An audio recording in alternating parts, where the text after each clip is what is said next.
महाराष्ट्र की सियासत गरमाई हुई है। मुद्दा अबू आजमी का बयान है और अबू आजमी के बयान को लेकर महाराष्ट्र विधानसभा में जबरदस्त हंगामा हो रहा है। एकनाथ शिंदे ने अबू आजमी के निलंबन की मांग कर दी है।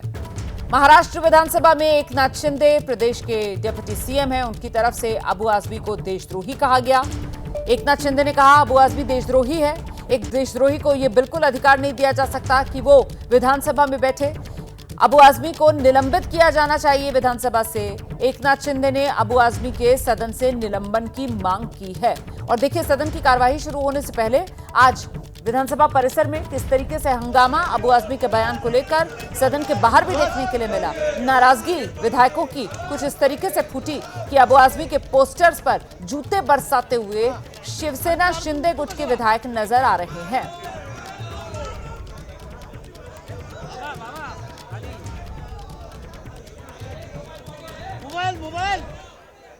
दरअसल औरंगजेब मुगल शासक और उसी को लेकर दिए बयान के बाद ये सियासी घमासान जिसकी महाराष्ट्र में शुरुआत हुई है।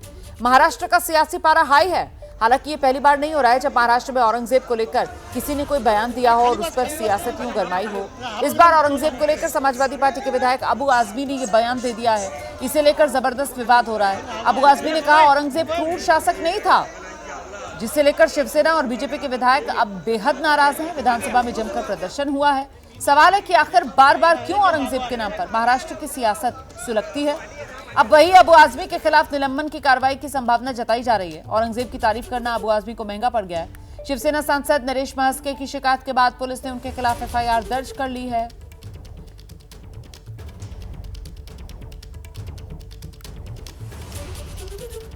तो एक तरफ अबू आजमी के बयान को लेकर सियासी संग्राम, बीजेपी और शिवसेना अबू आजमी से माफी की मांग कर रही है और वहीं कांग्रेस अबू आजमी के समर्थन में है। कांग्रेस के नेता उदित राज कह रहे हैं हिंदुओं में भी कई क्रूर शासक हुए, औरंगजेब को टारगेट लेकिन किया जाता है। वहीं अवधेश प्रसाद कह रहे हैं अबू आजमी के बयान की निंदा करने की जरूरत नहीं है। राजा लोग ऐसा करते थे।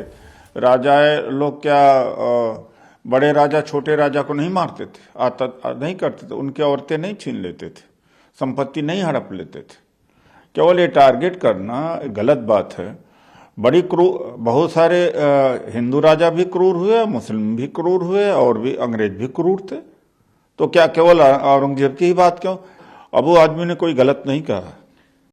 हमारे साथी, हमारी पार्टी के नेता ने जो टिप्पणी की है उसको ठीक से उप मुख्यमंत्री जो है नहीं समझ पाए, इसलिए वो इस तरह का अनर्गल बेबुनियादी बात कर रहे हैं। तो इतिहास समझना चाहिए, उनको इतिहास समझना चाहिए।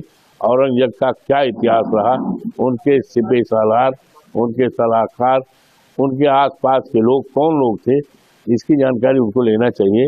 और जानकारी जब हो जाएगी तो इस तरह का बयान नहीं देंगे। तो औरंगजेब पर यह बयान और इसी को लेकर यह सियासी संग्राम। और इस वक्त हमारे साथ कांग्रेस के नेता उदित राज जी मौजूद हैं। उदित राज जी, बहुत धन्यवाद आपका एबीपी न्यूज के लिए समय निकालने के लिए। मेरा पहला सवाल आपसे यह है सर कि आप अबू आजमी के बयान के समर्थन में क्यों हैं? देखिए, बात उनके बयान के समर्थन में मैं नहीं हूं। बात आज देश को आगे जाने की है। अतीत में जो हो गया उन मुर्दों को उखाड़ करके क्या हम आगे तरक्की कर सकते हैं? और जहां तक क्रूरता की बात है तो क्रूर तो कई शासक रहे हैं। केवल एक धर्म के शासक या एक धर्म को मानने वाले शासक को ही क्रूर बताना उचित नहीं है। मिहिर कुल इतना बड़ा क्रूर शासक था कि हजारों बौद्धों को आमंत्रित करके उनका कत्लेआम किया। पेशवा के हुकूमत में ज्यादा पुराना नहीं हुआ, 200 साल 150 साल पहले के इतिहास की बात मैं कर रहा हूं। दलित समाज के लोग जब चलते थे तो गले में हाड़ी बांध करके चलते थे और कमर में झाड़ू, ताकि जब थूके तो हाड़ी में ही गिरे और जो पांव के निशान थे वो झाड़ू से मिट जाए। इससे भी बड़ा कोई क्रूरता हो सकती है क्या? जी, अब इसी का हिसाब हम लेने लगेंगे सब। सही, हम आगे का क्या सोचेंगे? ठीक है। तो सवाल इस बात का है कि सब में होते हैं। अब चंगेज खान है, न मुसलमान था न हिंदू था, लेकिन उससे वो क्रूरतम आदमी था, लेकिन खान के नाम से सोचते वो मुसलमान था, लेकिन वो मंगोलाइट था, उसका कोई धर्म नहीं था। तो शासक, कई शासक होते हैं, क्रूरता। आज हम डेमोक्रेसी को इसीलिए अपनाए हैं कि यहाँ पर जनता का शासन है, राजा का शासन नहीं है।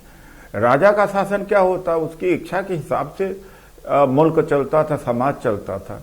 तो क्रूर कौन नहीं होता था भाई? सर मैं आपकी तो बात से सहमत हूँ, धर्म के मैं आपकी बात से सहमत हूँ सर, लेकिन सवाल यहाँ पर यह है सर कि इतिहास में जो जैसा था उसको वैसा ही दिखाया जाएगा ना। आपने जिस तरीके से मिहिर कुल का यहाँ पर उदाहरण दिया, तो अब मिहिर कुल की तारीफ तो नहीं कर दी जाएगी कि वो बहुत ही नरम दिल का राजा था, या जो दलितों के साथ अत्याचार हुआ उसकी तारीफ तो नहीं की जाएगी कि नहीं उस जमाने में दलितों के साथ बहुत अच्छा व्यवहार किया जाता था। तो सर जो क्रूर है उसको तो क्रूर ही कहा जाएगा ना। फिर औरंगजेब बड़ा अच्छा राजा था, बड़ा हिंदुओं के हितों में सोचता था, ये कहने की जरूरत क्यों आई सर? अबू आजमी को ये कहना चाहिए था क्या? ये सवाल है। नहीं, देखिए नहीं, अबू आजमी ने एक प्रतिक्रिया दी। जब चुनाव आता है तो औरंगजेब का मसला उठा दिया जाता है, इसलिए एक प्रतिक्रिया के रूप में उन्होंने दिया। और एक बात है, 40 से 50% औरंगजेब के हुकूमत में अधिकारी किस बिरादरी के थे? कौन लोग थे? अपने पूर्वजों को बारे में सोचे। उसमें दलित ओबीसी के परिवारों के तो नहीं थे अधिकारी, कारिंदा, मनसबदार कुछ थे। तो उनके बगैर सहयोग के क्या औरंगजेब यहाँ टिक सकता था? ठीक है। ये जो भी शासक आक्रांता यहाँ पर आए, यहाँ के लोगों का सहयोग मिला तभी वो सफल हो पाए। ठीक है।